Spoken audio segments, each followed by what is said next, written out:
أعوذ بالله من الشيطان الرجيم. بسم الله الرحمن الرحيم.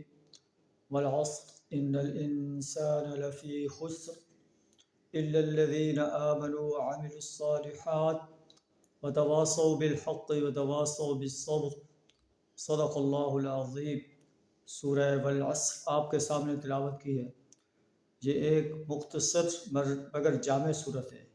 اس میں ایک بہت بڑے مضمون کو بیان فرما دیا گیا ہے۔ اس میں انسان کو بتایا گیا ہے کہ انسان جو ہے اس کی فلاح کا راستہ کون سا ہے اور اس کی ناکامی کا راستہ کون سا ہے۔ اللہ تعالیٰ فرماتا ہے کہ والعصر، قسم ہے زمانے کی، ان الانسان لفی خسر، بے شک دنیا کے تمام انسان خسارہ میں ہیں۔ الا الذین آمنوا وعملوا الصالحات، خسارہ سے صرف وہ لوگ بچ سکتے ہیں جو ایمان لائے، عمل صالح کرتے رہے، وتواصوا بالحق، ایک دوسرے کو حق بات کی دعوت دیتے رہے، وتواصوا بالصبر، اور ایک دوسرے کو صبر کی تلقین کرتے رہے۔ امام شافعی فرماتا ہے کہ یہ ایک صورت پوری انسانیت کی ہدایت کے لیے کافی ہے۔ صحابہ کرام کے بارے میں آتا ہے کہ جب وہ ایک دوسرے سے ملتے تو اس وقت تک جدا نہ ہوتے جب تک ایک دوسرے کو سورہ والعصر نہ سنا لیتے۔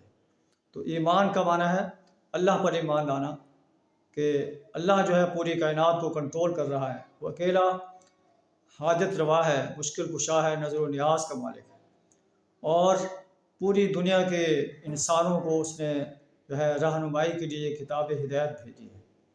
فرشتوں پر ایمان لانا، اللہ کی کتابوں پر ایمان لانا، نبی صلی اللہ علیہ وسلم پر ایمان لانا، اور آخرت پر ایمان لانا کہ ہم نے مرنا ہے، اس کے بعد اپنی زندگی کے ایک ایک لمحے کا جواب دینا ہے۔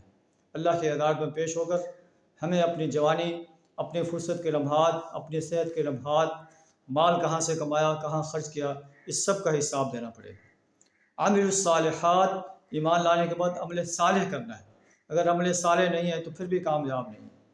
اور عمل صالح، سب سے بڑا عمل صالح ہے کہ ایمان لا کر انسان اللہ کے احکامات کے مطابق اپنی زندگی کو بسر کرے اور حق بات کی دعوت دے، امر بالمعروف اور نہی عن المنکر کا فریضہ ادا کرے، وتواصوا بالحق، ایمان لانے کے بعد عمل صالح اور حق بات کی دعوت دینا ہے۔